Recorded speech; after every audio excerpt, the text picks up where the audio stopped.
Buddhism आहे, तिकडून आलेली ही पद्धत आहे. लामा फेरा जी आहे इसवी सन पूर्व 620 वर्षे आणि आत्ता आपण जगतोय 2026 मध्ये, म्हणजेच 2500 पेक्षाही जास्त वर्ष जुनी ही पद्धत आहे. रेकी हिलर सुद्धा जपानी पद्धत या नावाने ते देतात.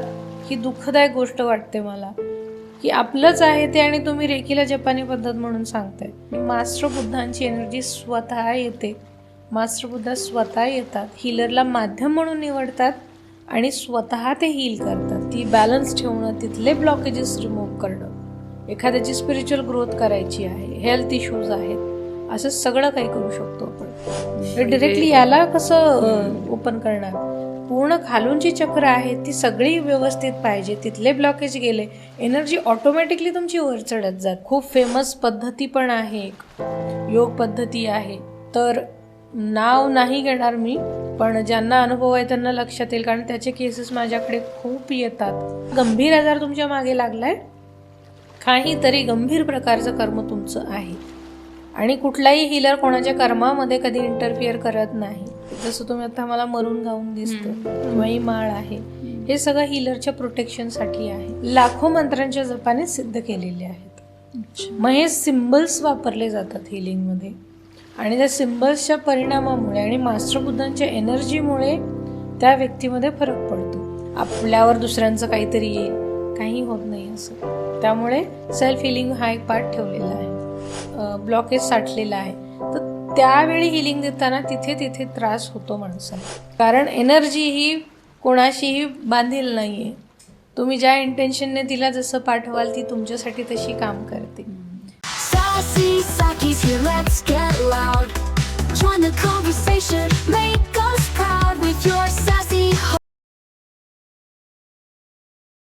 नमस्कार, सासी सखीमध्ये आपलं पुन्हा एकदा स्वागत आहे. आपण बऱ्याचशा हिलिंग टेक्निक्सबद्दल ऐकलं आहे आणि त्यातीलच एक म्हणजे लामा फेरा. पण लामा फेरा म्हणजे आहे तरी काय? सायन्स आहे, स्पिरिच्युअलिटी आहे की फक्त बिलीफ सिस्टम? आणि याच विषयावर चर्चा करण्यासाठी आजच्या आपल्या गेस्ट आहेत डॉक्टर ज्योती थोरावात. डॉक्टर ज्योती स्पिरिच्युअल गाईड आणि मेंटर आहेत. नमस्कार ज्योती मॅम. नमस्कार. सासी सखीमध्ये तुमचं खूप खूप स्वागत आहे. खूप खूप धन्यवाद. अगदी बेसिकपासून सुरुवात करूया की लामा फेरा म्हणजे नक्की काय? ही एक हिलिंग टेक्निक आहे की फक्त एक स्पिरिच्युअल प्रॅक्टिस आहे? त्या तिथपासूनच आपण सुरुवात करूया. ओके. लामा फेरा म्हणजे बेसिक पासून जर बघायचं झालं तर एक हिलिंग मोडॅलिटीच आहे. जसं इतर बऱ्याचशा हिलिंग मोडॅलिटीज आहेत तसंच ही हिलिंग मोडॅलिटी आहे आणि जी मुख्यत्वे करून मास्टर बुद्धांकडून आलेली आहे. तिबेटियन जी पद्धत आहे, बुद्धिझम आहे, तिकडून आलेली ही पद्धत आहे आणि आपल्या भारतातलीच आहे. असं नाही की आपण बाहेरून कुठून काहीतरी आलं आणि घेतलं, असं नाही, आपलीच आहे आणि एक पॉवरफुल हिलिंग मोडॅलिटी आहे. सो किती जुनी असेल ही हिलिंग मॉडॅलिटी? लामा फेरा बऱ्याच जणांना असं वाटू शकतं की बाबा आत्ता नवीन कुठे काही आलंय का, कारण पुरेशी माहिती कुठेच नाही आहे त्यामुळे, आणि हल्लीच ऐकायला मिळतंय टेक्निक बद्दल. सो पण असं नाही. लामा फेरा जी आहे इसवी सन पूर्व 620 वर्षे आणि आत्ता आपण जगतोय 2026 मध्ये, तर 2026 अधिक 620 म्हणजेच 2500 पेक्षाही जास्त वर्ष जुनी ही पद्धत आहे, जी मास्टर बुद्धा जेव्हा होते तेव्हापासून अस्तित्वात आहे. आणि ही हिलिंग टेक्निक आहे असं तुम्ही म्हटलं आहे. एक रेकी हिलिंग टेक्निक बऱ्यापैकी म्हणजे लोकांना माहिती आहे. सो लामा फेरा आणि रेकी याच्यामध्ये काय डिफरन्स आहे, किंवा रादर या दोनपैकी कुठली जास्ती पॉवरफुल आहे? रेकी सुद्धा मास्टर बुद्धांकडून आलेलीच हिलिंग पद्धत आहे, आपली भारतातलीच आहे.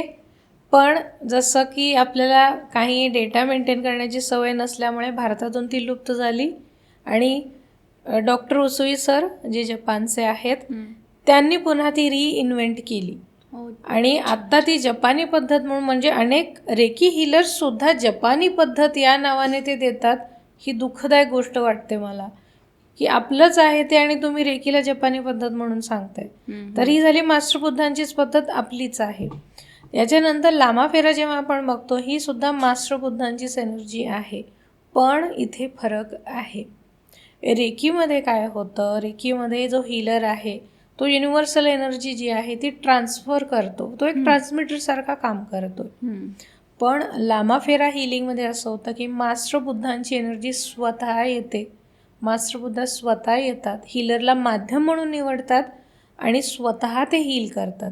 हा मोठा फरक आहे रेकी आणि लामाफेरामध्ये.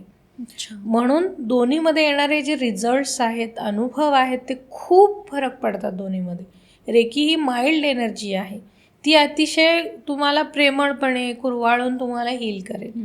खूप छान अगदी माइल्डली काम करते ती. पण जर लामाफेराची गोष्ट जेव्हा येते ती हार्शली काम करेल. तुमचा प्रॉब्लेम जेवढा टफ असेल तशा पद्धतीने ती काम करणार आहे. म्हणजे जर एखादी गोष्ट तुम्ही खूप वर्ष जुनी साठवून ठेवली आहे किंवा एखादा आजार जर जशा प्रकारचा असेल, डॉक्टर जसं MG पुढे वाढवतात, जास्त MGचे मेडिसिन्स देतात, तसंच लामाफेरा काम करतं. आणि यामुळेच रेकीपेक्षा इवन जगामध्ये जेवढ्या हिलिंग मोडॅलिटीज आहेत सर्वात पॉवरफुल लामाफेरा हिलिंग मोडॅलिटी म्हणून फॉलो केली जाते. वर्ल्ड्स फास्टेस्ट हिलिंग मोडॅलिटी म्हटलं जातं लामाफेऱ्याला. कारण एकतर त्याला द्यावा लागणारा वेळ जो आहे हिलिंगसाठी तो खूप कमी आहे. याशिवाय हिलिंगची प्रॅक्टिस करणंही सोपं आहे. रिझल्ट इन्स्टंट मिळतात तुम्हाला. म्हणजे तुम्हाला रेकीसाठी जर एक 10-15 सेशन घ्यायचे आहेत, 2-3 सेशनमध्येच तुम्हाला खूप काही फरक पडून जातो. आणि फरक अजून दुसरा हाही आहे रेकी आणि लामाफेरामधला. जेव्हा ब्लॅक मॅजिक आहे किंवा एखादं स्पिरिट पोझिशनच्या केसेस येतात, झपाटलेल्या केसेस आहेत, तर तिथे रेकी खूप वीक पडते. पण लामाफेरा हे बनवलंच त्याच्यासाठी आहे. Black magic removal, spirit position, वास्तू हिलिंग, जमिनीचे जेवढे काही प्रॉब्लेम्स असतात याच्यासाठी परफेक्ट आहे लामाफेरा आणि खूप पॉवरफुली काम करतं ते. जसं की एखादं पातेलं जर खराब झालेलं आहे, समजा ते नॉर्मल जर आपण काही बनवलेला एखादा पदार्थ साफ करणं खूप सोपं जातं, पण त्याचं करपलेलं आहे, काही साखरेसारखा पदार्थ आहे किंवा इतर काही करपले, थरावर थर चढलेत, तर आपल्यालाही त्रास होतो साफ करताना आणि त्या पातेल्याला सुद्धा ओरखडे पडतात. मग तेव्हा कसं आपण हार्ड केमिकल वापरतो किंवा स्क्रबर चेंज करतो किंवा मग गरम पाणी टाकू. लामाफेरा तसं आहे, जेवढे प्रॉब्लेम तुमचे हार्ड आहेत तसं ते काम करेल त्याच्या. कुठल्या प्रकारच्या ब्लॉक्सवर हे यूज होऊ शकतं लामाफेरा? प्रत्येक गोष्टीसाठी लामाफेरा काम करतं. तुमच्याकडे पैसा येत नाही आहे, कर्ज वाढत चाललेलं आहे, एखाद्याचं लग्न होत नाही आहे किंवा एखाद्याला घरामध्ये काही त्रास आहे, घरात शांतता नाही आहे, भांडणं वाद होतात किंवा वास्तुदोष आहे. आता 100% आपण शहरांमध्ये तर वास्तू नाही करू शकत, लिमिटेशन्स येतात. किंवा जरी तुम्ही उपायही केले, अजून इतरही प्रकारातले उपाय जरी तुम्ही केले, फेंगशुई असो, वनस्पतीशास्त्र, इतर कुठलेही करू, पण तिथे राहणाऱ्या ज्या एनर्जीज आहेत त्याचं काय करणार? तुम्ही तत्त्व मॅनेज केली, पण तिथे राहणाऱ्या ज्या एनर्जीज आहेत त्या रिमूव्ह करण्याचं कामसुद्धा लामाफेरा करतं. यानंतर स्टुडंट्स, आजकालची मोठी समस्या आहे पालकांची, मुलं अभ्यास करत नाहीत, मोबाईल घेऊन बसतात, सतत स्क्रोलिंग चालू असतं, TV चं वेड आहे, इंटरनेटचं वेड आहे, याच्यासाठी परफेक्ट आहे लामाफेरा. कॉन्सन्ट्रेशन वाढवतं, मुलांचा अभ्यास चांगला होतो, त्यांची अभ्यासामधली आवड जी आहे ती तयार होते. हे झालं. किंवा पती पत्नीचे वाद असोत किंवा कधी न संपणारा वाद, सासू सुनेचा वाद आहे किंवा इतर जे काही अजून भावंड आईवडील यांच्यातले वाद असतील, ते बरं करणं आहे, कमी करणं आहे. अशा सगळ्या गोष्टी झाल्या. याशिवाय आपल्याकडे जी दुभती जनावरं असतील, म्हणजे फक्त पेट्स म्हणजे कुत्रा मांजर असं नाही, जी दुभती जनावरं आहेत, शेतकरी आहेत, त्यांच्यासाठी तर लामाफेरा सर्वोत्तम आहे म्हणेन मी. कारण ना त्यांच्याकडे कुठल्या सुविधा पोचतात, निसर्ग तर आत्ता खूप विचित्र प्रकारे रिॲक्ट होतोय, त्यामुळे शेतकऱ्यांचं खूप नुकसान होतं आणि शेतकरी जगला नाही तर आपण कोणीच जगणार नाही आहे. आपल्याला आयतं पॅकेटमध्ये दूध मिळते, अरे पण ते येते कुठून? मग हे सगळे जे दुभती जनावरं आहेत किंवा शेतकरी आहेत, तर इथे सुद्धा लामाफेरा खूप चांगल्या प्रकारे काम करतं. जनावरांचे आजार असोत किंवा त्यांचं दूध देण्याचं प्रमाण आपण नॅचरली वाढवू शकतो, इंजेक्शन्सने नाही. शेतीमध्ये येणारं उत्पन्न वाढवू शकतो, आपलं पीक जे आहे शेतात ते सुरक्षित करू शकतो. तर अशा प्रत्येक ठिकाणी लामाफेरा हिलिंग हे काम करतंच. आणि यानंतर सर्वात शेवटी म्हणजे आजकाल लोकांच्या डोक्यामध्ये जे काही भरपूर शिरलेलं आहे की माझ्यात काहीतरी आत्मा राहतो, मला काहीतरी पछाडलंय, हे असो, मग तो गैरसमज असो किंवा खरं जरी असो, लामाफेरा रिमूव्ह करतंच. ब्लॅक मॅजिकचे एवढे जे काही वेगवेगळे प्रकार येतात, मग ते घरावर केलेले असोत, एखाद्या व्यक्तीवर असोत, सगळ्या प्रकारचे ब्लॅक मॅजिक तंत्रप्रकार लामाफेराने रिमूव्ह करता येतात. म्हणजे असं कुठलंच असं काही ठिकाण नाही आहे की जिथे लामाफेरा काम करत नाही. सो बेसिकली सजीव किंवा निर्जीव कुठल्याही वस्तूवरती काम करतं असं म्हणू शकतो आपण. नाही, तुम्ही म्हटलं जागेवरती. हा, पण तिथे एनर्जीज आहेत तिथे. अच्छा. जसं की आपल्या पूर्वजांपासून जर ती जमीन आलेली आहे, आपल्या पूर्वजांच्या एनर्जीज आहेत तिथे. अच्छा. किंवा रेंटेड जरी फ्लॅट असेल तरी ती ज्या जमिनीवर बिल्डिंग उभी आहे, मल्टीफ्लोअर आहे ठीक आहे, पण ज्या जमिनीवर उभी आहे तिथली एनर्जी आहे. जिथे बांधताना काय काय घटना घडलेल्या आहेत ती एनर्जी आहे. आणि तुमच्या आधी जिथे जे कोणी राहून गेले त्यांच्या पण एनर्जीज आहेत. म्हणजे आपल्याला याच्याबद्दल कल्पनासुद्धा नसते, तर तिथेही काम करतं. यानंतर आपल्या शरीरामध्ये जी सप्तचक्र आहेत ती बॅलन्स ठेवणं, तिथले ब्लॉकेजेस रिमूव्ह करणं, एखाद्याची स्पिरिच्युअल ग्रोथ करायची आहे, हेल्थ इश्यूज आहेत, असं सगळं काही करू शकतो आपण. तुम्ही आता चक्रा मेन्शन केला आहे म्हणून मला एक थोडा वेगळा प्रश्न आहे की आजकाल खूप साऱ्या ॲड्स किंवा असं काहीतरी दिसतं की 99 रुपीज 199मध्ये तुमचे चक्रा काय ॲक्टिव्ह केले जातील. स्पेशली थर्ड आहे. हां, म्हणजे किंवा कुंडलिनी जागृत. आता कुंडलिनी जागृत करणं म्हणजे इतकी सोपी गोष्ट नाही आहे आय गेस. तर हे खरं आहे का? म्हणजे खरंच असं होतं की कोणाचे तरी चक्र ॲक्टिव्ह करायचे आहे तर ते असं एका सेशनमध्ये येऊन ॲक्टिव्ह झाले वगैरे? मुळात चक्र ॲक्टिव्ह करणं हे वाक्य चुकीचं आहे. म्हणजे जे तिथे जे टायटल त्यांनी दिलेलं असतं तिथेच चोरी सापडली जाते. चक्र ऑलरेडी आपले ॲक्टिव्हच असतात म्हणून आपण जिवंत आहोत, हे सगळ्यात महत्त्वाचं. ती इम्बॅलन्स होतात, बॅलन्स करतात. मग फक्त बॅलन्स करण्याचं काम जे आहे ते हिलिंगच्या माध्यमातून होतं. आणि जर कोणी सांगतं मी थर्ड ॲक्टिवेट करून देतो किंवा कुंडलिनी जागृत करून देतो, तर या गोष्टी होत नाहीत. कारण या गोष्टी स्वतः कष्टाने कराव्या लागतात. आणि थर्ड आहे हे आपलं 6वं चक्र आहे. डिरेक्टली आपण इथला दरवाजा कसा ओपन करणार आहे, डिरेक्टली याला कसं ओपन करणार? पूर्ण खालून जी चक्र आहेत ती सगळी व्यवस्थित पाहिजे. तिथले ब्लॉकेज गेले, एनर्जी ऑटोमॅटिकली तुमची वर चढत जाते. आणि त्याच्यासाठी वेळ लागतो. रातोरात किंवा कोणी अंगठा लावला किंवा हात ठेवला डोक्यावर म्हणून नाही होत. त्या सगळ्यामध्ये लाखो जन्म जातात माणसाचे. ब्लॉकेज आपले प्रत्येक जन्मामध्ये चक्रामध्ये साठतच असतात आणि ते हळूहळू रिमूव्ह होत जातात. स्वतः तुमचं मेडिटेशन आहे, हिलिंग आहेत किंवा स्वतःमधले ज्या काही डार्क शॅडो साईड्स आहेत त्या रिमूव्ह करणं आहे, तेव्हा तुमचे चक्राज हील व्हायला चालू होतात. त्यामुळे असं नाही होत. आणि जर कोणी करायला जरी गेलं, खूप भयंकर प्रकार त्या माणसाच्या बाबतीत होतात जे कधी रिकवर होऊ शकत नाहीत. म्हणजे जर तुम्ही समजा मधल्या चक्रांमध्ये तुमच्या ब्लॉकेज आहे आणि तुम्ही डिरेक्टली फक्त थर्ड आयच्या मागे लागलाय, माझ्याकडे येतात प्रश्न म्हणजे आकाशिक असो किंवा टॅरोमध्ये की मला दिव्यदृष्टी पाहिजे, मी काय करू? म्हणजे ती काही वस्तू आहे का की तुम्ही जाऊन घ्याल किंवा रेडीमेड काहीतरी आहे आणि ते लावलं स्टिकरसारखं असं आणि ते चालू झालं, असं नाही ना होत. ते चक्रास जर तुम्ही त्यांच्यासोबत काही खेळ करायला गेलात आणि समजा मधल्या चक्रांमध्ये ब्लॉकेजेस आहेत, तुम्ही जर फक्त थर्ड आयच्या मागे लागलाय म्हणजे मध्ये ब्लॉकेज 100% आहे, तुमच्या रूट चक्रामध्ये सध्या ब्लॉकेजेस आहेत. पण अपंगत्व कायमचं येऊ शकतं. एखादा मोठा कधी बरा न होणारा आजार मागे लागतो किंवा पॅरालाइज्ड होतं माणूस, म्हणजे कमरेपासून कायमचा लुळा होतो. म्हणजे आता त्या एक खूप फेमस पद्धती पण आहे, एक योग पद्धती आहे. तर नाव नाही घेणार मी, पण ज्यांना अनुभव आहे त्यांना लक्षात येईल, कारण त्याचे केसेस माझ्याकडे खूप येतात. आणि त्यांचा दावा असा असतो की आम्ही कुंडलिनी जागृत करतो, म्हणजे सगळ्यांचीच, कोणी जात आम्ही कुंडलिनी जागृत करतो, म्हणजे लिफलेट वाटतात ते असे, या तुम्ही केंद्रामध्ये आम्ही कुंडलिनी जागृत करून देतो. पण हे ज्यांनी फॉलो केलेलं आहे खूप वाईट कंडिशनमध्ये आहेत. आता माझ्याकडे बरेच क्लायंट आले, त्यांना काय वाटलं की माझी स्पिरिच्युअल ग्रोथ होती आहे म्हणून मला हे त्रास मागे लागले. म्हणजे कायमची कंबरदुखी आहे, जॉईंट पेन सुरू झालेत, हिप्समधून पूर्ण पाय निखळलेले आहेत, पॅरालाइज आहेत, फिशरसारखे आजार आहेत. म्हणजे त्यांना असं बसताही येत नाही, 10 मिनिट ते बसवू शकत नाही, एवढे त्रास आहेत. इल्युजन्स होतात, वेगवेगळे भास होतात, त्यांना कळत नाही ते खरं आहे खोटं आहे. आणि याच्याही पलीकडे जाऊन दुसरी गोष्ट अशी आहे की बरेच जण म्हणजे काल्पनिक जगात जगायला शिकलेले आहेत, ॲक्च्युअल जगात ते नाहीच आहेत.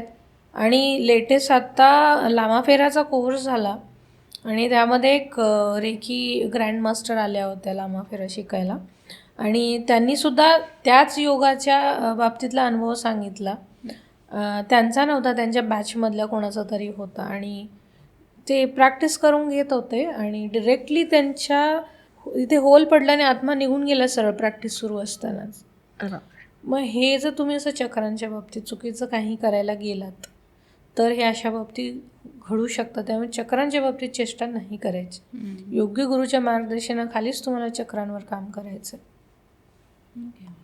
लोक कुठल्या प्रकारचे प्रश्न घेऊन येतात तुमच्याकडे, आणि म्हणजे आणि हे लोक सांगतात की तुम्ही ठरवता यांना कुठल्या मोडॅलिटीनी हिलिंग द्यायचं आहे? प्रश्न बेसिकली लोकांचे काय असतात, एक तर माझ्यावर कोणी काहीतरी ब्लॅक मॅजिक केले, सगळ्यात आधी तेच असतं. किंवा माझ्यामध्ये 3 आत्मा आहेत, 5 आत्मा आहेत, ते स्वतः सांगतात लोक. माहीत नाही आता तेव्हा कसं मोजलेलं असतात त्यांनी. हे झालं. त्याच्यानंतर पैसेच येत नाही आहेत माझ्याकडे, हे असतं. किंवा घरात कंटिन्यू आजारपण आहे, किंवा काही जणांचा काहीच इश्यू नसतो, काहीच नसतो खरंच. खूप छोटे छोटे परिस्थितीने आलेले किंवा काही स्वतःहून ओढून घेतलेले असे सिच्युएशन असतात. तरी म्हणणं असतं की माझ्या आयुष्यात काहीच चांगलं होत नाही आहे, माझी ग्रोथच होत नाही आहे, माझी मुलं ऐकतच नाही आहेत, किंवा वय आहे तुमचं 70-80 आणि एखादा कोणाचं लग्न झालं, माझं लग्नच झालं नाही आहे, असेही खूप प्रश्न येतात. मग आता जेव्हा हे प्रश्न ऐकल्यानंतर त्या माणसाच्या एनर्जीवरून कळतं की याच्यासाठी काय सजेस्ट करणं गरजेचं आहे, कुठल्या माध्यमातून प्रॉब्लेम याचे सॉल्व्ह होऊ शकतात. आणि बऱ्याचदा म्हणून आम्ही हिलिंगचं सजेशन ते हिलिंग सेशन घेण्यापेक्षा प्रत्येकाला शिका हे सांगतो, कारण त्याला इंडिपेंडेंट होतो माणूस. तुम्ही जर शिकलात, तुम्हाला कोणावर डिपेंड होण्याची गरज नाही. काहीही प्रॉब्लेम आला तरी तुमचं तुम्ही सॉल्व्ह करा. तुम्हाला एक्स्ट्रा पैसे द्यावे लागणार नाहीत, प्रत्येक वेळेला कोणाच्या मागे धावावं लागणार नाही. पण माणसांची शिकण्याची प्रवृत्ती नसते. मी आयतं झोपून राहतो, तुम्ही हिलिंग द्या, असं असतं. मग हे चुकीचं आहे. स्वतःच्या आयुष्यात तुम्हाला जर काही दिलं जातं आहे, म्हणजे तुम्हाला इंडिपेंडंट बनवतोय, हे महत्त्वाचं आहे. प्रश्न खूप छोटे छोटे असतात. काही जणांचे सोरायसिस सारखे आजार आहेत, किंवा काहींचे मेंदूचे आजार असतात. आता ते तुमचे 7-11 सेशनमध्ये ते नाही बरं होणार, वेळ लागेल त्याला, कारण तेवढा गंभीर आजार तुमच्या मागे लागला आहे, काहीतरी गंभीर प्रकारचं कर्म तुमचं आहे. आणि कुठलाही हिलर कोणाच्या कर्मामध्ये कधी इंटरफिअर करत नाही. तो फक्त ब्लॉकेज रिमूव्ह करतो आणि मार्ग मोकळे करतो. त्या व्यक्तीला कर्म करायला तो फ्री सोडून देतो. मग इथे आम्ही म्हणून सजेस्ट करतो की तुम्ही कोर्स करा, कारण याला लॉंग टर्म हिलिंगची गरज आहे. जसं केस आली होती माझ्याकडे, आकाशिक रिडिंगची केस होती. त्यांना आय थिंक वयाच्या 12-13 वर्षापासून सोरायसिसचा त्रास सुरू झाला आहे आणि अजून आहे. म्हणजे 38 वर्षे त्यांचं म्हणणं आहे की मी त्या त्रासातून जाते, तो बराच होत नाही आहे. आता तो त्रास खरंच भयंकर असतो माणसाला, आणि तो कुठल्याही मेडिसिनने जात नाही आहे.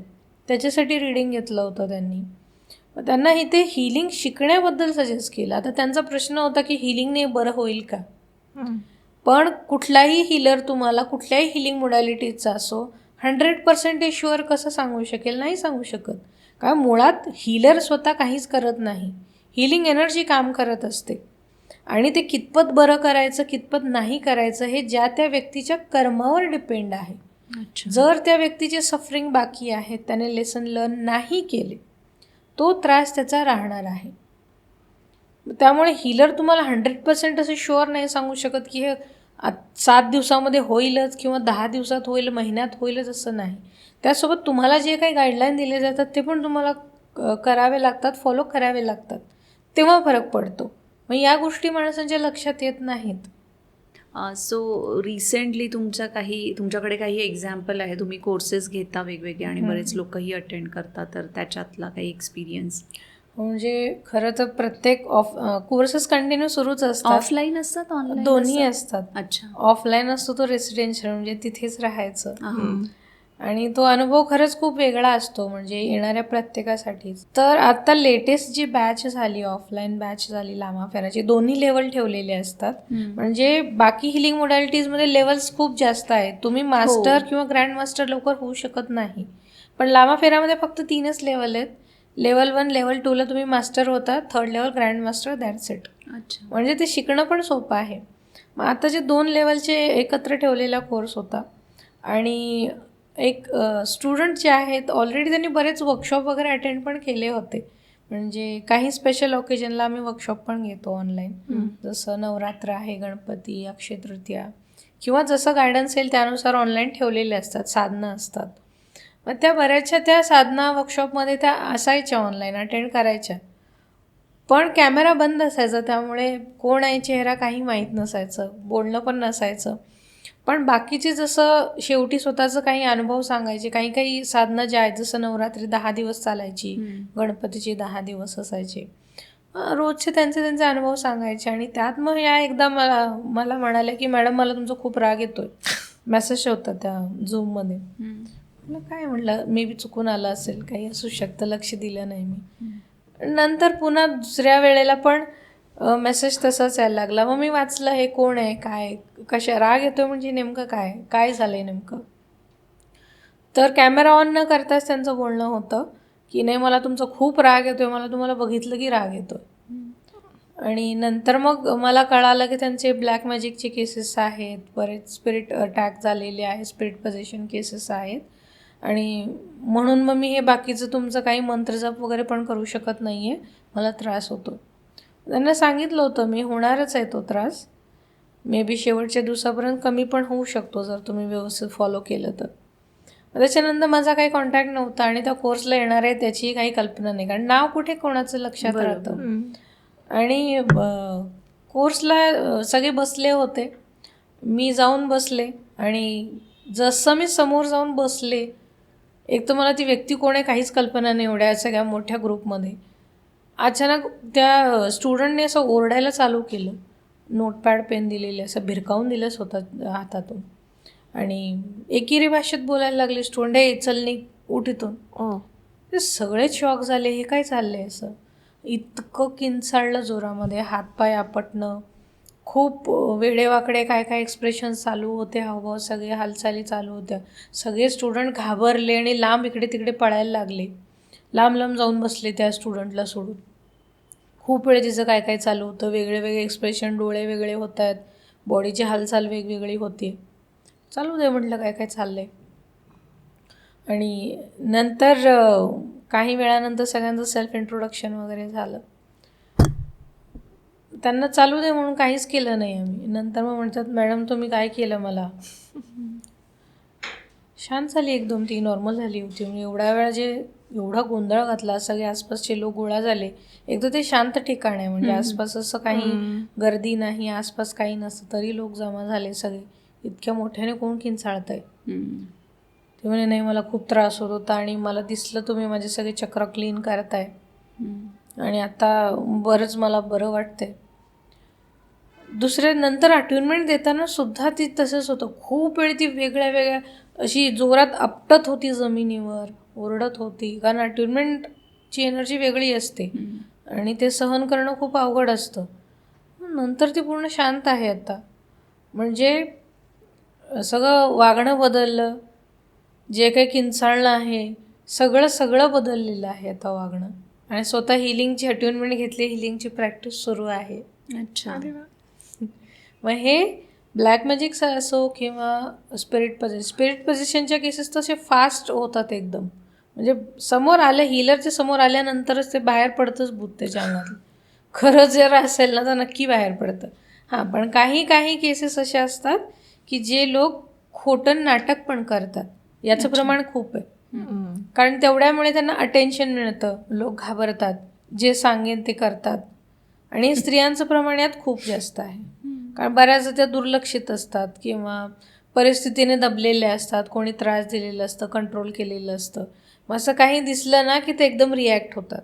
मग अशा खोट्या केसेस जरी असतील ना तरी पण त्या बऱ्या होतात, कारण मानसिकतेवर पण हिलिंग चांगल्या प्रकारे काम करतं. अच्छा.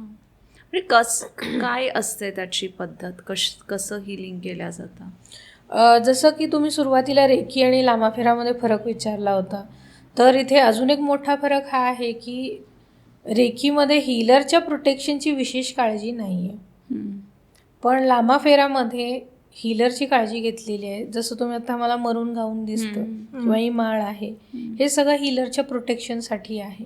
अच्छा. म्हणजे हीलर अशा केसेस हाताळतोय, ब्लॅक मॅजिक, स्पिरिट पोझिशन किंवा इतर कुठली नेगेटिव्हिटी, तर त्याचा कुठलाही हीलरवर परिणाम होऊ नये म्हणून हिलिंग किट दिलेलं आहे लामाफेरा हिलिंगमध्ये. अच्छा. गाऊन असतो हा मरून, ही स्केचू माळ आहे, एक बर्निंग स्टिक येते ज्याने ॲक्च्युली आम्ही हिलिंग करतो, आणि ग्राउंडिंग स्टिक येतात परत. तर हे एवढं साहित्य लागतं. त्या साहित्याच्या माध्यमातून हिलिंग केलं जातं, झोपवून हिलिंग केलं जातं. आणि जोपर्यंत हिलिंग चालू आहे, आता काही जणांना म्हणजे स्टुडंटना पण भीती असते नवीन आल्यानंतर की आपण ब्लॅक मॅजिकचं हिलिंग देतो आहे किंवा मग स्पिरिट पोझिशन ती व्यक्ती उठून आली, आम्हाला काही केलं तर असं होत नाही. कारण लामाफेरामध्ये जेवढी काही एनर्जी आहे, सिम्बल शिकवले जातात जसं रेकीमध्ये. हो, पण जास्त आहे तिकडे, रेकीपेक्षा जास्त आहेत आणि ते सिद्ध केलेले आहेत. म्हणजे जसं लामाफेरा भारतामध्ये आली 1995मध्ये, ती पुन्हा आणली गेली डॉक्टर एस के सैनी सरांकडून. मग त्यांनी त्यावेळी सिम्बल्स ॲड केले. मग हे सिम्बल्स आले कुठून? त्यांच्या गुरूंच्या मार्गदर्शनाखाली ते सिम्बल बनवले आणि ते लाखो मंत्रांच्या जपाने सिद्ध केलेले आहेत. मग हे सिम्बल्स वापरले जातात हिलिंगमध्ये आणि त्या सिम्बल्सच्या परिणामामुळे आणि मास्टर बुद्धांच्या एनर्जीमुळे त्या व्यक्तीमध्ये फरक पडतो. मग हे किट वापरलं जातं, हीलरसाठी आहे.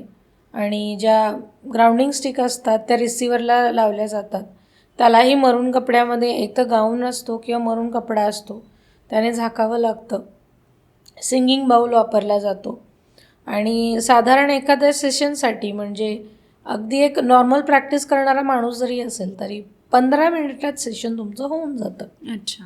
आता मला 5 मिनिटं पुरेशी आहेत, कारण खूप सेशन झालेले आहेत, खूप सगळं सवय जायचं झालेलं आहे. त्यामुळे पण 15 मिनिट ॲव्हरेज पकडून चला तुम्ही. एक सेशन घेण्यासाठी 15 मिनिट आहेत, त्यानंतर तुम्ही दोघेही फ्री होता.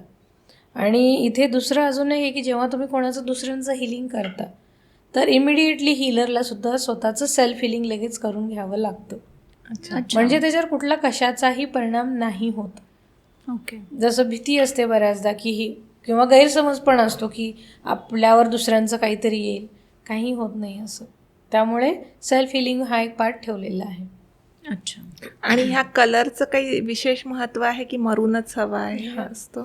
जर तुम्ही तिबेटियन लामाजना बघितलं, लामा म्हणजे मास्टर बुद्धांचे अनुयायी, त्यांना जर तुम्ही बघितलं तर त्यांचे सगळ्यांचे कपडे मरून रंगाचे असतात किंवा भगव्या रंगाचे असतात. मास्टर बुद्धांचे जरी तुम्ही कपडे बघितले तर ते सुद्धा तसेच असतात. या व्यतिरिक्त दुसरा कुठला रंग त्यांचा दिसत नाही. एक तर भगवा रंग जो आहे, एक तर तो वैराग्य दाखवतो आणि प्रोटेक्शनसाठी सुद्धा तो रंग आहे.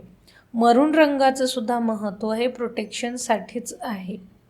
म्हणून सगळे जेवढे लामाज आहेत किंवा लामाफेरा हिलिंगसाठी सुद्धा मरून रंग वापरलेला आहे, प्रोटेक्शनचा कलर आहे. आणि जर तुम्ही थोडासा अजून त्याच्या डार्कर शेडकडे गेलात तर तो क्राऊन चक्राचा सुद्धा कलर होतो, व्हायलेट कलरकडे पण तो जाणारा रंग आहे. सो ह्याचे काही साईड इफेक्ट्स किंवा ह्या टेक्निकचे, हिलिंग टेक्निकचे काही लिमिटेशन्स आहेत का? साईड इफेक्ट हाच आहे, जसं मी सांगितलं आत्ता, अनुभव सांगितला, हाच साईड इफेक्ट. कोणाचं काही नेगेटिव्हिटी असेल ना तर ती बाहेर पडते, इमिडिएटली बाहेर पडते. मग आता हे साईड इफेक्ट एवढ्यासाठी म्हणते मी की कारण कधी कधी समजा कोणी खोटं काही करतंय तर त्याला ते सोडून बाहेर निघावं लागणार आहे आणि ते खूप अवघड असतं की तुम्हाला तुमचं सत्य मान्य करावं लागेल. खूप दिवस हे नाटक चालणार नाही आहे. साईड इफेक्ट म्हणजे हाच आहे की तुमची नेगेटिव्हिटी तुम्हाला सोडून जाते आणि ते वास्तव तुम्हाला मान्य करता येणं हे अवघड आहे. चॅलेंज म्हणजे हेच आहे. बाकी लामाफेरा हिलिंगचे साईड इफेक्ट्स काही नाही, 0 साईड इफेक्ट्स आहेत. तुम्ही अगदी लहान वयाच्या मुलापासून अगदी 70-80 वर्षे त्यापेक्षा जास्त वयाच्या व्यक्तीला सुद्धा हिलिंग देऊ शकता. अगदी हार्ट पेशंट्स रिकवर झालेले आहेत. हार्ट अटॅकचे पेशंट पूर्ण रिकवर होऊन घरी जातात की ज्यांची शक्यता संपलेली आहे. डॉक्टरने सुद्धा हात वर केलेले आहेत. एखादा डेड झालेला प्राणीसुद्धा पुन्हा येतो आहे. इतकी ताकद आहे लामा फेरामध्ये, जी इतर हिलिंग मोडॅलिटीजमध्ये आपल्याला पाहायला मिळत नाही. कारण मी स्वतः प्रॅक्टिस केलेली आहेत सगळ्या हिलिंग मोडॅलिटीज आणि अजूनही करते. पण जे रिझल्ट लामा फेरामधून मिळतात ना, ते तसे नाही मिळत. साईड इफेक्ट्स असं काहीच नाही आहे. तुम्ही प्रत्येक गोष्टीसाठी वापरू शकता. अच्छा. काहीही बंधन नाही आहे त्याला. लिमिटेशन जर म्हणत असाल तर समजा तुमचे रिलेशनशिपचे इश्यूज आहेत किंवा व्यक्ती एखादा खूप इगोइस्टिक आहे, कोणाला माफ करता येत नाही, त्यामुळे त्याचे हेल्थ इश्यूज झालेले आहेत किंवा शरीरात कुठे काही ब्लॉकेज साठलेला आहे, तर त्यावेळी हिलिंग देताना तिथे त्रास होतो माणसाला, अच्छा. रिसिव्हरला. म्हणजे जिथे तो- प्रॉब्लेम हो. असेल त्या आणि body तो part मध्ये. त्रास खूप जास्त होतो. तेवढ्या वेळापुरता असतो, पण तो हिलिंग सेशन चालू आहे. इतकं की सरळ उठावं आणि हिलरला सांगावं, ते बाबा आधी बंद कर, मला खूप त्रास होतो. अच्छा. कधी कधी तो त्रास इतकाही होऊ शकतो की लिटरली त्या हिलरला मारावं असंही वाटतं, हम्म. कारण ते रिमूव्ह होत असतं, बरोबर. म्हणून त्रास होतो.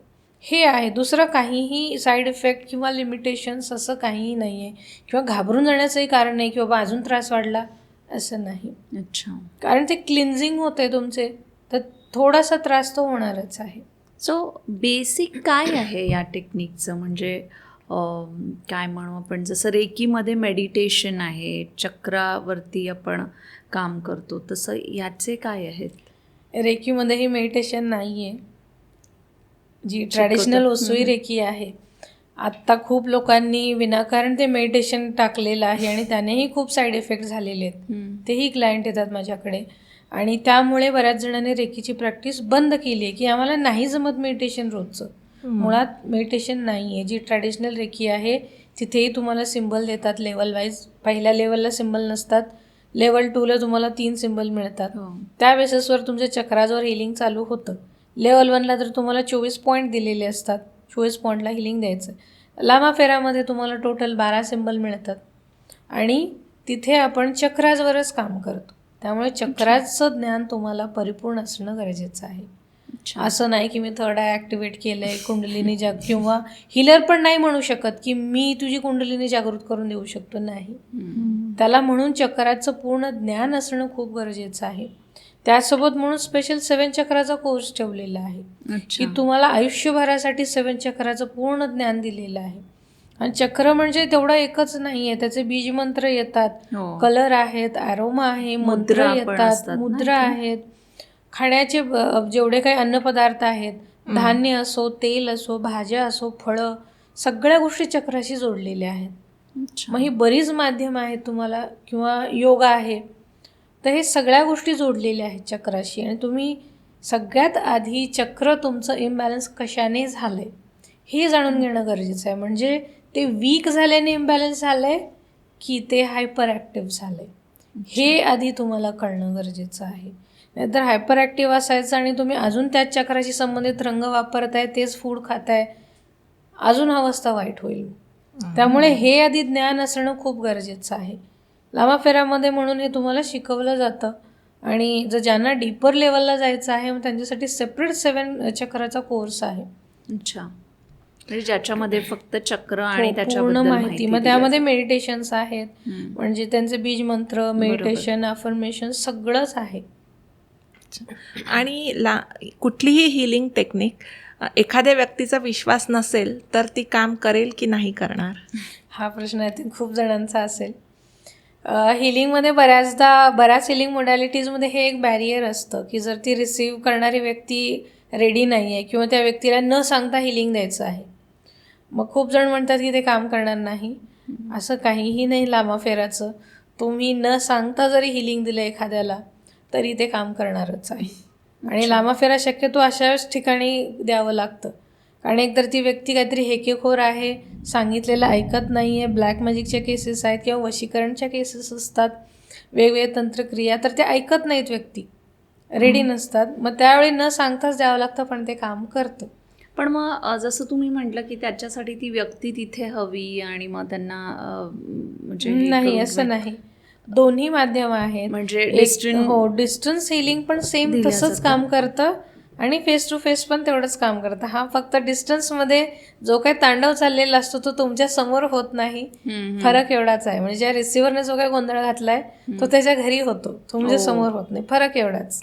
बाकी एनर्जी सेम काम करते, काही फरक पडत नाही. आणि जसं रेकीमध्ये पण म्हणजे फोटोग्राफ लागतो इथे तुम्हाला. अच्छा, फुल लेंथ फोटोग्राफ लागतो लामा फेऱ्यासाठी. छोटा आयडेंटिटी साईज असे फोटो नाही चालत, तुम्हाला पूर्ण फोटोग्राफ पाहिजे. Okay okay. पण काही स्टुडंट माझे असेही आहेत की इमर्जन्सीमध्ये काही वेळेला फोटोग्राफ अवेलेबल नसतो. छोटा नाही, काहीच फोटोग्राफ नसतोच अवेलेबल. तर त्या केसमध्ये पण त्यांना शिकवलं जातं इमर्जन्सीमध्ये तुम्ही अशा केसमध्ये काय करू शकता. तर तिथेही माझ्या स्टुडंटने खूप छान हिलिंग दिलेली आहेत. किंवा आपल्या घरी तुळस असते, बऱ्याच जणांची कंप्लेंट असते की आमची तुळस वाढत नाही किंवा ती सुकते. तुम्ही फक्त लामा फेऱ्याचं एक सेशन द्या, म्हणजे खरंच प्रत्येकाने ते करून बघा हिलर्सने. तुमची तुळस परत कधी सुकणार नाही आणि ती खूप छान बहरून येते. खूप प्रयोग केले माझ्या स्टुडंटने, अगदी जेव्हा ट्रॅफिकमध्ये सुद्धा अडकलेलं आहे. 1-2 स्टुडंट तर कोर्ससाठी जायला निघाले होते, लामा फेऱ्याच्याच कोर्सला. लेवल 1 झालं होतं त्यांचं, लेवल 2 साठी येत होते. एक आय थिंक औरंगाबादचे होते आणि एक मुंबईचे. पण ट्रॅफिक इतकं लागलं, खूप वेळ अडकून पडले. शेवटी अवस्था अशी झाली की परत जावं लागेल, आता पोचू शकणार नाही आपण. पण त्यांना आठवलं, सांगितलेलं लेवल 1 मध्ये जेवढं काही शिकवलंय त्या बेसिसवर त्यांनी तिथेच ट्रॅफिकमध्येच हिलिंग दिलं, बसल्या जागीच. त्यांच्या पुरता मार्ग मोकळा झाला आणि त्यांना ट्रॅफिकमधून व्यवस्थित सुटका सुद्धा झाली. म्हणजे अशाही पद्धतीने लामा फेरा काम करतं. म्हणजे एंजल्स वगैरे पण आपण असंच म्हणतो ना, आय थिंक. हा, एंजल ही कॅटेगरी वेगळी आहे. हा, ते ह्युमन बिईंग्ज नाहीत, ते डिवाइन बिईंग्ज आहेत. म्हणजे एंजल्स ना कधी त्यांचा कधी जन्म होतो ना कधी मृत्यू होतो, ते लाईट फॉर्ममध्येच आहेत. पण मास्टर बुद्धा हे स्पिरिट गाईड कॅटेगरीमध्ये येतात. बऱ्याच जणांनी स्पिरिट गाईड शब्द ऐकलेला असू शकतो. तर हे ह्युमन बॉडीमध्ये आलेले आहेत सोल्स, इथे जगलेले आहेत, स्वतः तसं वागून लोकांसमोर उदाहरण ठेवलेलं आहे, एक काहीतरी पद्धत सेट केली आहे लोकांसाठी. तर ते आहेत स्पिरिट गाईड्स. म्हणजे मास्टर बुद्धा जे आहेत तर ते स्पिरिट गाईडमध्ये येतात. तर याच्यामध्ये जे तुम्ही कोर्सेस घेता तर त्या स्टुडंट्सला काही अट्युनमेंट किंवा इनिशिएशन असं काही लागतं? हो, नक्कीच. जसं की कुठलीही हिलिंग मोडॅलिटी असो तर ती गुरु शिष्य परंपरेनुसार आलेली आहे. इथे तुम्हाला गुरु लागतातच. गुरुकडून तुम्हाला अट्युनमेंट मिळते. जसं लामा फेरामध्ये 3 लेवल्स आहेत, तर 3ही लेवलचे अट्युनमेंट्स असतात तुम्हाला. आणि ज्याला ग्रँड मास्टर टीचर व्हायचं आहे त्याची 4थी अट्युनमेंट आहे. मग प्रत्येक लेवलला तुम्हाला तुमच्या गुरुकडून, मास्टरकडून अट्युनमेंट घ्यावीच लागते, तेव्हा तुम्हाला दिलेले सिम्बल्स काम करतात. तोपर्यंत सिम्बल्स काम करणार नाहीत. एक तर सिम्बल्स खूप सिक्रेट ठेवायचे असतात. ज्याला अट्युनमेंट नाही, दीक्षा नाही, त्याच्यासमोर आपण डिस्कसही करू शकत नाही, ड्रॉ करू शकत नाही, त्याला सांगू शकत नाही, दाखवूही शकत नाही. जसं म्हणजे क्रियायोगामध्ये वगैरे जे रेकी पण तशीच आहे, सिक्रेट असतं. रेकी पण तशीच आहे. रेकीचे सिम्बल पण रिव्हील केले जात नाहीत. अच्छा, ट्रॅडिशनल नियम असेच आहेत. पण आता असतात की सगळीकडे अवेलेबल? नाही, पण ते नियमानुसार तसं नाही. कारण ज्याला दीक्षा नाही, जसं आपण गुरुमंत्र आयुष्यभर जपतो तसे आहेत हे. कारण तुम्हाला तुमच्या गुरुकडून काहीतरी मिळालंय, तर त्याची जपणूक झाली पाहिजे आणि तुम्हाला ते सांभाळत आले पाहिजेत. कसं ते तुमची जबाबदारी आहे. तर लेवलनुसार तुम्हाला अट्युनमेंट मिळते. ऑनलाईन ऑफलाईन दोन्ही प्रकारे ते सेम काम करतं. ऑफलाईन एवढंच असतं की तुम्हाला माझ्यासोबत राहता येतं 3 दिवस, एवढंच आहे. तुमचे बरेचसे प्रश्न तुम्ही ऑनलाईन अट्युनमेंट तेवढी इफेक्टिव्ह असते? म्हणजे मी बरेच वेळा असं ऐकलं आहे की आजकाल ऑनलाईन अट्युनमेंट देतात किंवा हे, तर ते खरंच म्हणजे किती काय म्हणू आपण? म्हणजे मी पण ते बऱ्याच वेळेला ऐकलं. काही जण सांगताना, हिलर्स सांगतात की ऑनलाईन अट्युनमेंट काम करत नाही. हे जर एका हिलरचं मत असेल तर त्यांना स्वतःचं हिलिंग आधी करून घेणं गरजेचं आहे. कारण हिलिंग म्हणजे काय, ती एनर्जी आहे. एनर्जी कुठून कुठेही ट्रॅव्हल इझिली करते, त्याला बंधन नाही आहे, ती कुठल्याही फॉर्ममध्ये ट्रॅव्हल करते. जर तुमचं डिस्टन्स हिलिंग काम करतं तर मग तुमची अट्युनमेंटसुद्धा काम करते. आणि जर तुम्ही ऑनलाईन डिस्टन्स अट्युनमेंट काम करत नाही हे नाकारता, म्हणजे तुमचं हिलिंगसुद्धा काम करणार नाही. ओके. कारण एनर्जी ही कोणाशीही बांधील नाही आहे. तुम्ही ज्या इंटेन्शनने तिला जसं पाठवाल ती तुमच्यासाठी तशी काम करते. त्यामुळे काहीही फरक पडत नाही. माझे हजारो स्टुडंट्स आहेत जे ऑनलाईन अट्युनमेंट घेतले. मोस्टली जे फॉरेन कंट्रीजमध्ये ते नाही येऊ शकत किती इच्छा असेल तरी. ते सगळे ऑनलाईन अट्युनमेंट घेतात. छान प्रॅक्टिस चालू आहे त्यांची, प्रोफेशनल प्रॅक्टिस चालू आहे. क्लायंट आहेत त्यांचे सुंदर अनुभव शेअर करतात ते. अच्छा. त्यामुळे काहीही फरक पडत नाही. आणि हा वर्कशॉप किती दिवसांचा असतो? ऑफलाईन असेल तर तो 3 दिवसांचा असतो आणि टाईम असं काही नाही. म्हणजे सकाळी 7-8 वाजता सुरू झालेला तो रात्री 12पर्यंत सुद्धा चालतो. अच्छा, म्हणजे आणि 3 दिवस फुल डे? नाही, 2 दिवस असतात आणि तिसऱ्या दिवशी मग तुमची अट्युनमेंट असते, तुमचं सर्टिफिकेट डिस्ट्रीब्युशन. शिवाय महत्त्वाचा भाग म्हणजे त्यांना ओथ दिली जाते, प्रतिज्ञा घेतली जाते त्यांच्याकडून, शपथ घेतली जाते की तुम्ही मास्टर हीलर झालात आत्ता, मग तुम्हाला कशा प्रकारे वागणं गरजेचं आहे, तुमचं स्वतःचं आयुष्य कसं असलं पाहिजे, ह्या सगळ्या गोष्टी त्यांना शपथ म्हणून दिल्या जातात, त्यांच्याकडून म्हणून घेतल्या जातात. कारण ठीक आहे तुमच्याकडे एनर्जी आली, ठीक आहे, पण इथे आता तुम्ही एक सामान्य माणूस नाही, तुमची जबाबदारी वाढलेली आहे. जसं एखादा डॉक्टर असतो, समोर कोण आहे हे ठरवत नाही तो उपचार करताना. त्याचं एकच लक्ष असतं की मला हे फक्त या माणसाला बरं करायचं आहे. तो माझा शत्रूच आहे, त्याने मला 4 वर्षापूर्वी असं बोललं होतं, मला मदतच केली नव्हती, नाही मी ऑपरेशन नाही करणार. कुठलाही डॉक्टर असं कधी करत नाही. त्याचा धर्म काय आहे, तो आजारातून त्या त्रासातून त्याला बाहेर काढणं. सेम हिलरला असंच बनावं लागतं. नाही मी आता माझ्याकडे येऊ देत, मी देतच नाही हिलिंग असं नाही. किंवा जर तुम्हाला दुसऱ्या कोणाचे हिलरचे चांगले रिझल्ट बघून त्रास होतो, तुम्हाला हिलिंग देण्याची गरज आहे स्वतःला. तुमचे ब्लॉकेज निघाले नाही. त्या सगळ्या गोष्टी त्यांना ओथमध्ये सांगितल्या जातात आणि ते फॉलो करायला लावलं जातं त्यांना. ते 3rd डेची ही ॲक्टिव्हिटी असते. अच्छा. बाकी मग 2 दिवसामध्ये सगळे सिम्बल्स, कारण लामाफेराचे सिम्बल्स थोडे किचकट आहेत, वेगळे आहेत आणि प्रोसेसच मुळात ती हिलिंगची पण वेगळी आहे. म्हणजे रेगीसारखी इझी गोईंग नाही आहे. काही गोष्टी सिम्बलमध्ये नाही आहेत पण ते हिलिंगमध्ये येतात. तर तुम्हाला खूप बारकाईने सगळ्या गोष्टी शिकाव्या लागतात. त्यामुळे वेळेचं बंधन नसतं, फुल डे चालूच असतं ते. आणि डेमोसुद्धा प्रत्येक स्टुडंटकडून प्रॅक्टिस करून घेतला जातो समोर. सिम्बल्स प्रत्येकाकडून करून घेतले जातात, ड्रॉ करून घेतले जातात. म्हणजे ते माणूस कधीच विसरत नाही. इवन ऑनलाईन जरी असेल तरी त्यांना नियम तोच आहे की तुम्ही एक सिम्बल एवढ्या वेळा ड्रॉ करायचा आहे, तो पाठवायचा आहे. स्वतःचा डेमो व्हिडिओ बनवायचा आहे तुम्ही आणि पाठवायचा आहे. तुम्हाला समजलंय की नाही हेही त्यांच्याकडून करून घेतलं जातं. ज्योती मॅम, ॲज अ हिलर म्हणून आमच्या प्रेक्षकांसाठी काही मेसेज असेल तुमच्याकडून तर? नक्कीच. कारण आत्ता माणसाला वेगवेगळ्या प्रकारच्या ज्या काही समस्या आहेत, घरामध्ये वेगवेगळ्या व्यक्तींच्या असोत किंवा जसं मी ट्रॅफिकचं उदाहरण दिलं, रोजचंच आहे ते प्रत्येकाला, कोणाला सुटलेलं नाही आहे, किंवा इतर समस्या असोत, आपण प्रत्येक वेळी त्या एक्सपर्टकडे नाही धावू शकत किंवा कधी कधी त्या फील्डमधला एक्सपर्ट नसतोच. जसं ट्रॅफिक आहे, इथे काय करणार तुम्ही? किंवा तुळस वारंवार सुकते, किती आणून लावणार आहे तुम्ही? किंवा तुमच्या घरी पेट आहे, सारखंच आजारी पडते, तुमच्याकडे वेटरनरी डॉक्टर नाही आहे जवळपास, कधी नेणार तुम्ही त्याला? अशा अनेक समस्या आहेत. त्यामुळे त्या सगळ्या गोष्टींवर हिलिंग स्वतः शिकणं हे एकच माध्यम आहे. आणि त्यात पण तुम्ही लामाफेरा हिलिंग शिकणं हे खूप गरजेचं आहे. कारण प्रॉब्लेम ज्या प्रकारचे असतील, उपाय तसाच करावा लागणार आहे.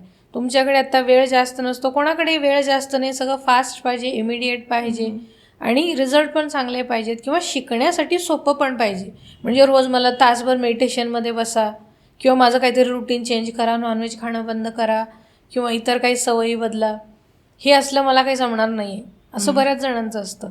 म्हणून लामाफेरा हिलर प्रत्येक घरात एक तरी असणं खूप गरजेचं आहे. एक जरी लामाफेरा मास्टर झाला पुरेसा आहे. तो स्वतःला, स्वतःच्या घराला, सगळ्यांना तो सांभाळू शकतो, आयुष्यातले प्रॉब्लेम सगळे दूर करू शकतो. म्हणजे अगदी तुम्हाला पितृदोष जरी सांगितला असेल त्यावर सुद्धा तुम्ही लॉंग टर्मसाठी हिलिंगच्या माध्यमातून पितरांची शांतीसुद्धा करू शकता. तुम्हाला कुठलाही कर्मकांड करत बसा, तिथे लाखो रुपये घालवा आणि काहीच रिझल्ट आला नाही असं म्हणत बसण्याची गरज लागणार नाही. त्यामुळे प्रत्येक घरात एक हीलर गरजेचंच आहे. चालेल. थँक्यू सो मच ज्योती मॅम, तुम्ही इथे आलात आणि लामाफेराबद्दल आम्हाला माहिती दिली. तुमचे खूप खूप आभार. खूप खूप धन्यवाद. थँक्यू. आजचा एपिसोड तुम्हाला आवडला असेल तर शेअर करा आणि हो सॅसी सखीला सबस्क्राईब करायला विसरू नका. पुढील भागात पुन्हा भेटूया. Until next time, keep shining.